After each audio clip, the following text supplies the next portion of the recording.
एक बार फिर से आपका स्वागत है आपके इस फैमिली रॉयल एग्जाम में। और मैं आपको आपकी जानकारी के लिए बता दूं कि आज मैं फिजिक्स का पहला चैप्टर प्रकाश पढ़ाने वाला, लाइट पढ़ाने वाला हूं, जिससे पढ़ने के बाद आपके मतलब लाइफ में प्रकाश ही प्रकाश उत्पन्न हो जाएगा। प्रकाश को आप कभी नहीं भूलेंगे। तो बिना देरी करते हुए हम लोग अपने टॉपिक पे आते हैं। टॉपिक से भटकते नहीं, अपने टॉपिक पे आते हैं। प्रकाश, तो प्रकाश है क्या, सबसे पहले बात ये जानना जरूरी है। तो प्रकाश क्या है, अब आप में कोई बताएगा हमें कि प्रकाश क्या है? तो मैं बताता हूं। एक कक्षा 5 वाली डिफिनीशन, प्रकाश एक ऊर्जा है जो हमारे दृष्टि ज्ञान को जागृत करता है। ठीक है, क्या प्रकाश? अच्छा, ये सब भूल जाओ। पहली बात, इसका एक जवाब देना। एक क्वेश्चन,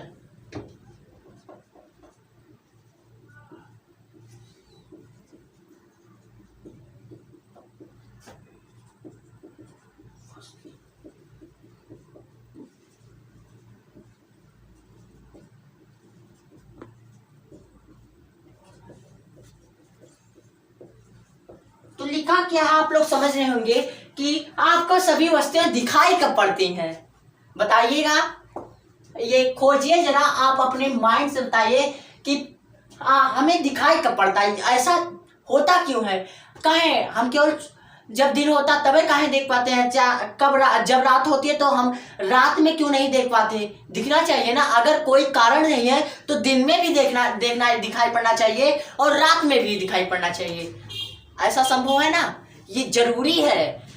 एक बात बताएं, एक होता है, मैंने बताया प्रकाश एक ऊर्जा है। ठीक है, तो ऊर्जा हमें कहां से मिलती है? सबसे बड़ा ऊर्जा का स्रोत है, कौन सा है? ये क्या है? क्या है? ये सूर्य है। ऊर्जा का सबसे बड़ा स्रोत जो है पृथ्वी पर मैं बात कर रहा हूं, ऊर्जा का सबसे बड़ा स्रोत सूर्य है। ठीक है, तो हमें इससे ऊर्जा प्राप्त होती है। कुछ लोग कहेंगे इससे विटामिन डी भी प्राप्त होती है। कहें हाँ, सब मिलती है, टेंशन मत लीजिए। अब बात करते हैं हम अपने टॉपिक की कि हमें ये दिखाई क्यों पड़ता है। जब प्रकाश, एक बताए, प्रकाश इसी से उत्पन्न होगा, सबसे बड़ा स्रोत है ऊर्जा का। ठीक है, तो जब इससे प्रकाश उत्पन्न होगा तो हमें दिखाई कब पड़ता है, ये बताएं आपको।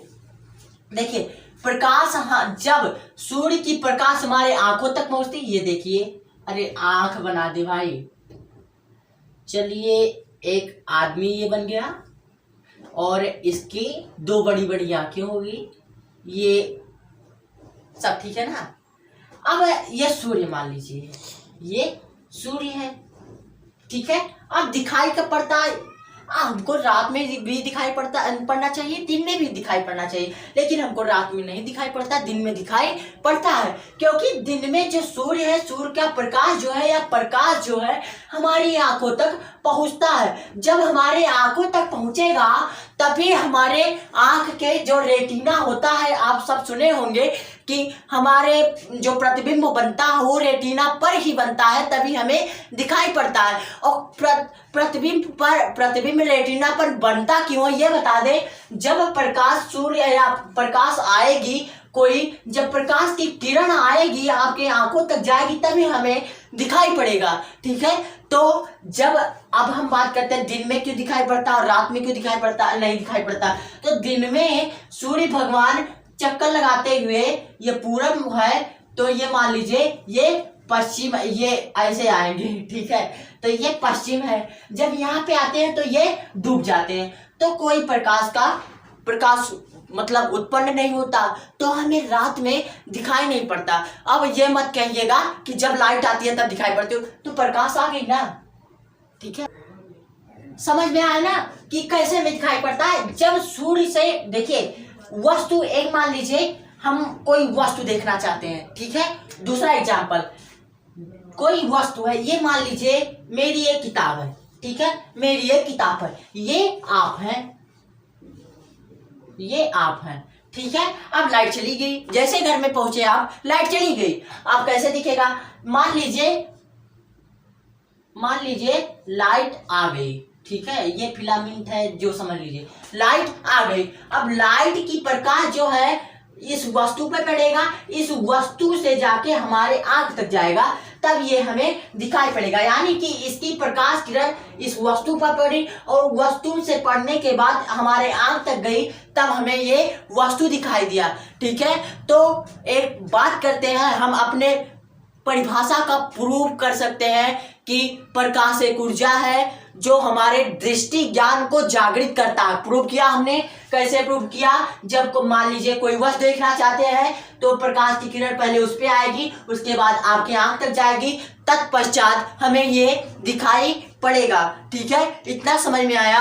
अब हम बात करते हैं प्रकाश की थोड़ा हिस्ट्री के बारे में, ठीक है। तो प्रकाश की हिस्ट्री जो है, ये एक बात बताए, फिजिक्स में हर टॉपिक में टांग लड़ाने वाले एक इंसान पैदा हुए थे जिनका नाम था सर आइजैक न्यूटन, ठीक है। तो लगभग आप फिजिक्स का उन्हें पिता भी कहते हैं, फादर ऑफ फिजिक्स, तो उन्हें न्यूटन साहब को कहते हैं। तो न्यूटन साहब सन 1665 में एक थ्योरी दिया था, बताता हूं मैं आपको।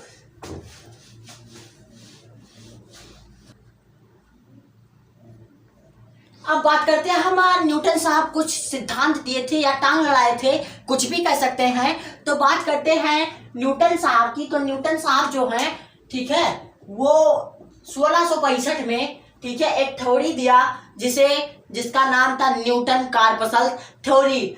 ये कार्पसल जो है, यहाँ पे एक बात करें, कणिका, ठीक है, इसका अर्थ जो होगा ये कणिका और थ्योरी मतलब सिद्धांत।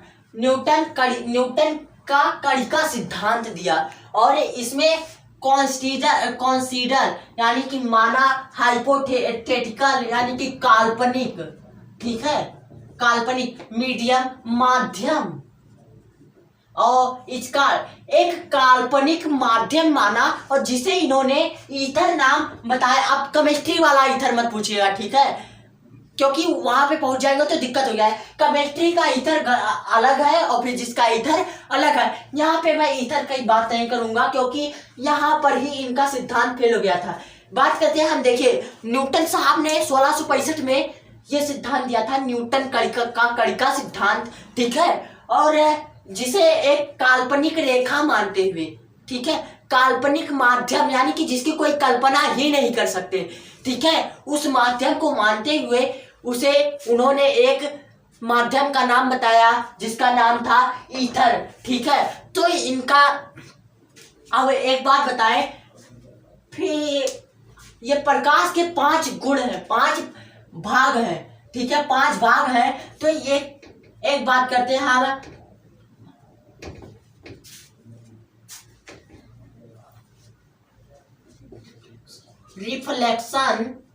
एक रिफ्लेक्शन और एक रिफ्रैक्शन एंड और होता है डिफ्रैक्शन एंड इंटरफियरेंस और क्या होता है, और होता पोलराइजेशन, ठीक है। ये पॉली मत लिखिएगा, पोला होता है, पोलराइजेशन, बहुत लोग पॉली लिख देते हैं, ठीक है। रिफ्लेक्शन मतलब परावर्तन होगा, ठीक है, रिफ्रैक्शन मतलब अपवर्तन होगा, डिफ्रैक्शन मतलब होता है विवर्तन, और इंटरफेरेंस व्यतिकरण, और पोलराइजेशन ध्रुवण, ठीक है। तो एक बात बताइए, कोई सिद्धांत है इसके भाग है, मान लीजिए नाउन, एक समय के लिए गर्मी बहुत है भाई साहब, एक समय के लिए मान लेते हैं हम, देखिए एक समय के लिए हम नाउन में चलते हैं, ठीक है। देखिए अभी आपको समझ में आ जाएगा मेरा विचारधारा।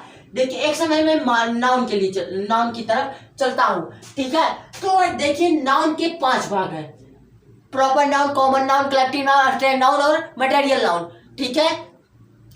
तो कुछ भी कहो उसमें नाउन का नाम आ रहा ना, नाउन को कुछ ना कुछ नाम दिया जा रहा, वहां पे नाउन का या संज्ञा का कुछ ना कुछ काम है पांचों में। तो एक बात बताइए, लाइट का ही भाग है ये पांचों, तो कुछ ना कुछ काम लाइट का भी होना चाहिए।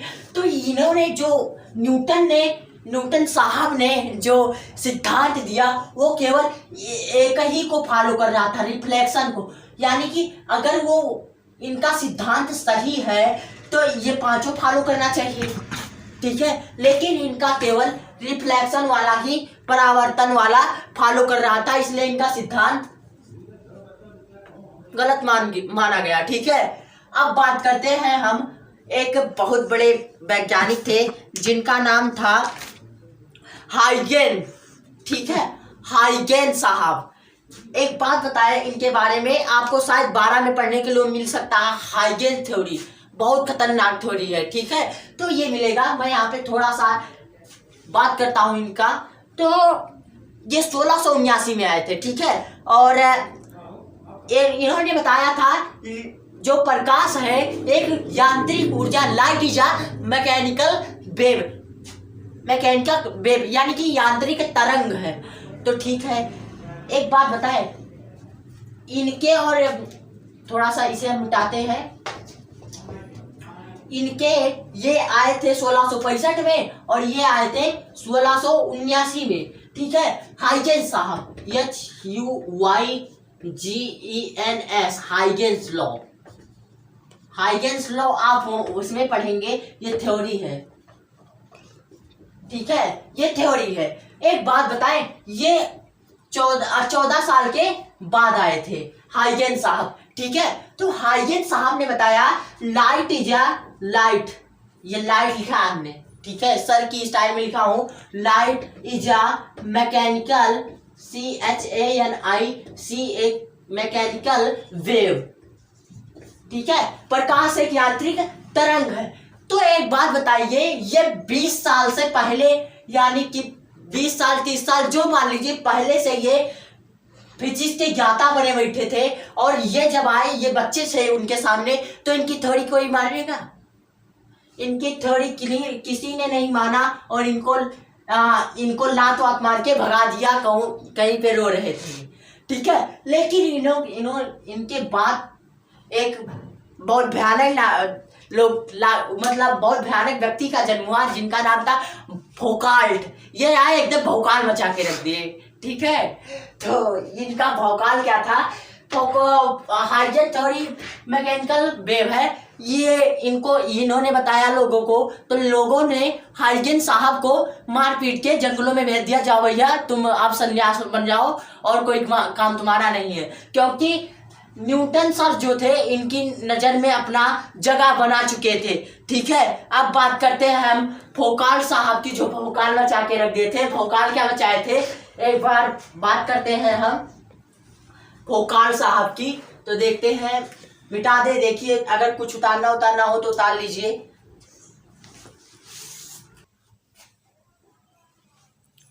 अब बात करते हैं हम फौकाल्ट साहब की, भौकाल क्या मचाए। तो 1685 में ये आए, और हाइगेन के 6 साल बाद 1685 में साहब जी आए, और हाइगेन सर के जो प्रयोग किए थे, बताया था कि light is a mechanical wave, MACHANICAL, mechanical wave, ठीक है, light is a mechanical wave. इन्होंने इसको पूर्ण रूप से सिद्ध किया कि यह सिद्धांत सही है, ठीक है। और फौकाल्ट साहब भौकाल मचाए ना, क्योंकि इन्होंने सिद्ध किया कि हाइगेन सर की जो थ्योरी वो सही है। लेकिन एक बात बताए, तब हाइगेन सर जो थे, हाइगेन सर राम नाम के प्यारे हुए थे, ठीक है, तब तक, यानी कि हाइगेन सर की तब तक मृत्यु हो गई थी, ठीक है। तो उन्होंने सिद्ध किया हाइगेन्स लॉ सही है, light is a mechanical wave.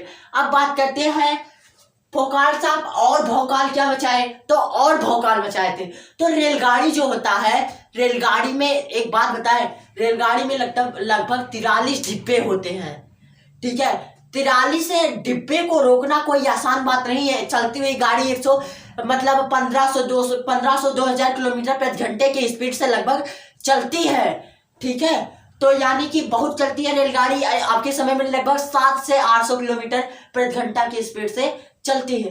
तो ठीक है, तो इतने 43-44 डिब्बों को एक साथ रोकना आसान बात नहीं है, ठीक है। एक रेलगाड़ी में 42 से 43 डिब्बे, और एक डिब्बे में लगभग 8 पहिए होते हैं, ठीक है। और 8 पहिए में लगभग 16 गुटके होते हैं, और 16 गुटकों का भार जो होता है, एक पहिए पे 16 गुटके होते हैं, और एक गुटके का भार लगभग 32 से 35 किलो का होता है, ठीक है। तो एक साथ आप कहेंगे दबा के रोक सकते हैं हम, तो दबा के वाके इतना आसान बात नहीं है कि तो ब्रेक लगाने के लिए भोकाल साहब, मतलब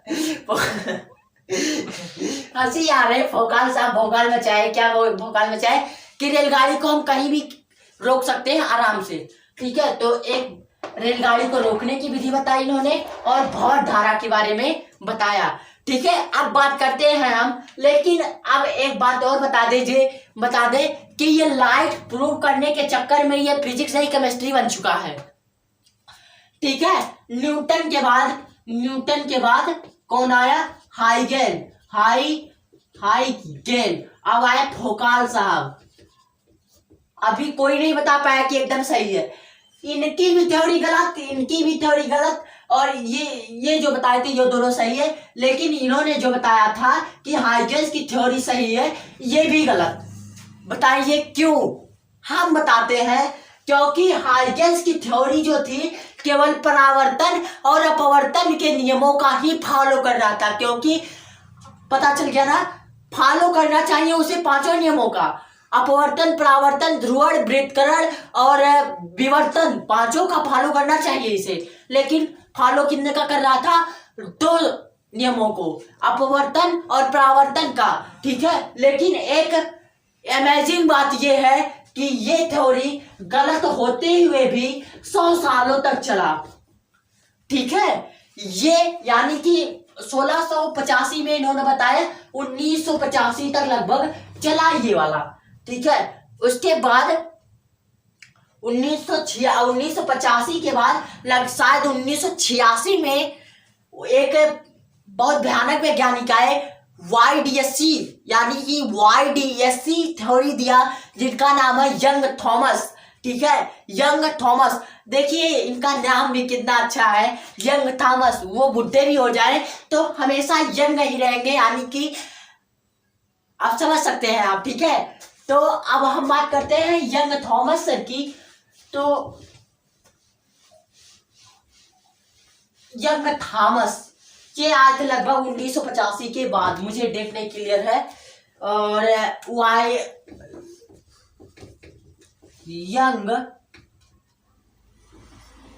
यंग थॉमस, इन्होंने क्या बताया, एक सिद्धांत दिया जिसे YDSC, young double DOUBLE double slit experiment, ठीक है। अब देखिए थोड़ा थोड़ा जानेंगे। हाइगेल ने 2 नियमों का पालन करा है, किसका? रिफ्लेक्शन एंड रिफ्रैक्शन का, ठीक है, रिफ्रैक्शन का,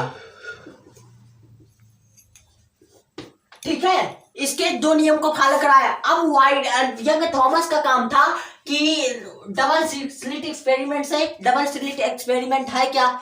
2 गत्ते के टुकड़े लीजिए, ठीक है। और एक बात बताएं, 2 गत्ते के टुकड़े लीजिए, एक छेद कहीं पे कर दीजिए, और सामने ही मत कीजिएगा दूसरा छेद, कहीं दूसरे जगह छेद करके, ऐसे जब उस पर टार्च डालेंगे, टार्च की रोशनी जब डालेंगे, तो प्रकाश जो है ना, कहीं से भी वो बाहर निकलेगा, लेकिन प्रकाश निकलेगा। और इसी प्रक्रिया को जो हम कहते हैं इंटरफेरेंस कहते हैं, यानी कि इसी, अगर ये मान लीजिए गत्ता है, ये गत्ता था, मैंने छेद किया, और एक गत्ता ये है, मैंने यहाँ छेद किया। जब यहाँ पे ऐसे प्रकाश, आप मान लीजिए ये मेरा बैटरी है, 120 वोल्ट वाला, ठीक है। तो मैंने ऐसे प्रकाश इस पे डाला, प्रकाश डाला तो इसको सीधा जाने चाहिए था, ठीक है। लेकिन ऐसे अब इधर तो बंद रास्ता भैया, अब कहाँ जाओगे? सब तरफ से, इधर से भी बंद, इधर से भी बंद, यहाँ पे लेकिन थोड़ा सा कटा हुआ भाग है, मैंने कहा था छेद करना है। तो अब बात ऐसी है, अब इधर से पार करके तो जा नहीं पाएगी क्योंकि गत्ता है, तो इधर से नहीं ऐसे जाएगी। तो इसी प्रक्रिया को इंटरफेरेंस बोलते हैं, इंटरफेरेंस, इंटरफेरेंस, फेरेंस, ठीक है। 3 टू प्रूव हो गया। अब बात करते हैं हम एक साहब जी आए, उन्होंने संपूर्ण इनको भी पलट कर दिया, इन सबको भी पलट किया, मतलब न्यूटन साहब को भी फेल कर दिया, जिनका नाम था, ठीक है, जिनका नाम था मैक्सवेल साहब, मैक्सवेल साहब, ठीक है, जिनका नाम क्या था? मैक्सवेल। अब ग्लेन मैक्सवेल का नाम मत ले लेना, ऑस्ट्रेलियाई बल्लेबाज, इतने छक्के मारे थे, उसके पहले उन्होंने प्रकाश का खोज किया था, तो नहीं, ऐसा कोई बात नहीं है। यंग ग्लेन मैक्सवेल, जी मैक्सवेल जिनका नाम है, जी मैक्सवेल, मैक्सवेल, ठीक है। और कब किए थे? 1985 के बाद लगभग, ठीक है, ये भी क्लियर नहीं पूछे। तो इन्होंने बताया लाइट इज आ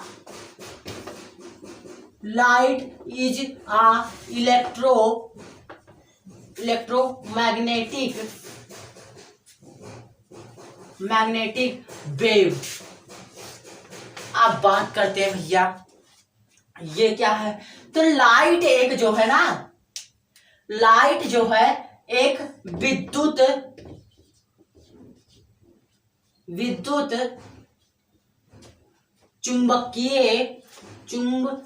चुंबकीय तरंग है।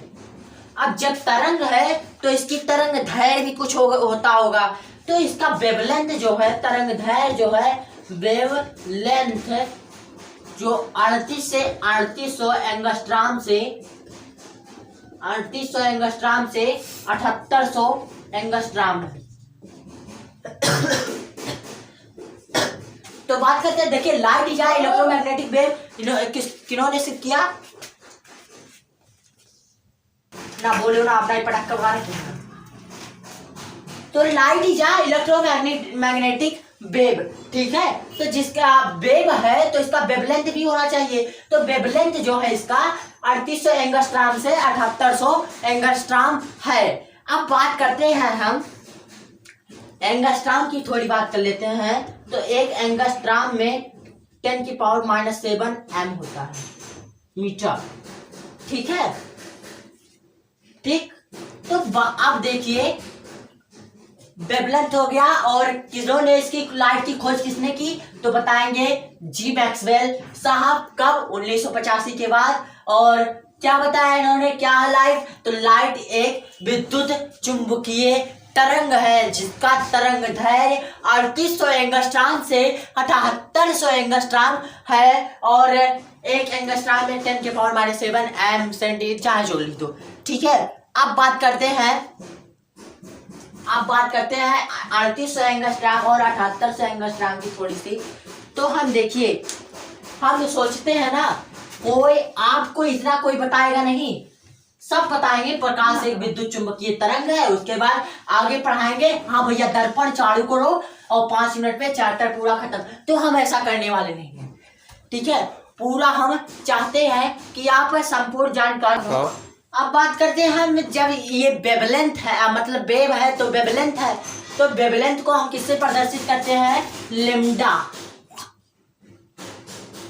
ठीक है। अब लेम्डा क्या होता है? तो लेम्डा को देखकर मुझे जोक याद आ गया कि एक छात्र रहता है और अपने टीचर से पूछता है कि सर जो beta theta alpha gamma theta lambda सेम्डा लहसुन प्याज जो आप बताए थे मैथ में, वो प्रयोग कहाँ करें? समझ में आया कि कुछ नहीं? कहता है कि जो अल्फा बीटा गामा लेम्डा सेम्डा लहसुन प्याज जो आप बताए थे मैथ में, उसको प्रयोग किस में करना है?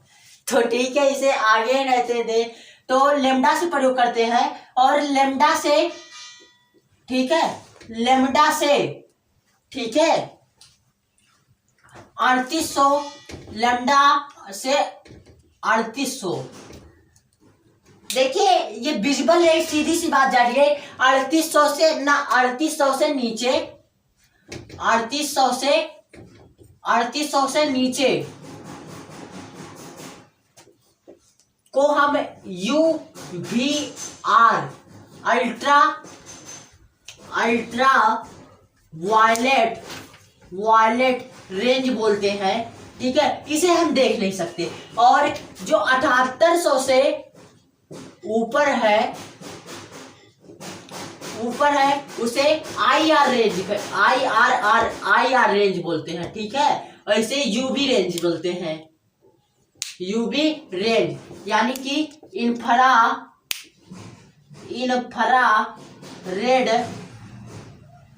रेड रेंज, ठीक है, इसे भी नहीं देखते। 3800 से नीचे होगा तो भी नहीं देखेंगे, 7800 से ऊपर होगा तो भी नहीं देखेंगे। अब देखते कौन सा है हम लोग, 3800 से 7800 के बीच वाला, यानी कि जिसे हम बोलते हैं विजिबल रेंज, ठीक है, इसे बोलते हैं विजिबल रेंज, ठीक है। तो आज का वीडियो बस इतना ही। हम लोग प्रकाश की हिस्ट्री जाने और क्या जाने, प्रकाश की हिस्ट्री जाने, प्रकाश का खोज किसने किया, कब किया, और क्या जाने, तो इतना सब जाने। और बात करते हैं हम आपके सिलेबस की, तो अपरावर्तन होगा, इसमें परावर्तन होगा, उसके बाद जो है परावर्तन, गोलीय दर्पण से परावर्तन, और उसके बाद गोलीय दर्पण को काटेंगे तो अवतल उत्तल बनेगा, अवतल से प्रतिबिंब का बनना, उत्तल से प्रतिबिंब का बनना, उसके बाद दर्पण सूत्र, आवर्धन, उसके बाद पढ़ेंगे फिर अपवर्तन, उसमें पढ़ेंगे गोलीय लेंस नहीं होगा, गोलीय लेंस नहीं कह सकते, लेंसों से अपवर्तन, उत्तल लेंस, अवतल लेंस, उत्तल लेंस का सूत्र, अवतल लेंस का सूत्र, तमाम तिगड़म्मा है, सब पढ़ेंगे, ठीक है। ऐसा पढ़ाऊंगा कि सब समझ में आएगा, और जहां कोई दिक्कत होगा तो बात करते हैं, आपको एसपी सर ने नंबर दिया होगा वो दे देंगे आपको, और उस पर आप बात कर सकते हैं, अपने डाउट को क्लियर कर सकते हैं। वरना अगर डाउट आपकी बड़ी होगी, नहीं समझ में आ रही होगी, तो आपके लिए खासकर वीडियो बनाया जाएगा, ठीक है। तो आज का वीडियो बस इतना ही। थैंक यू, धन्यवाद। पूरा देखिएगा, लाइक कीजिएगा, शेयर कीजिएगा, सब्सक्राइब कीजिएगा।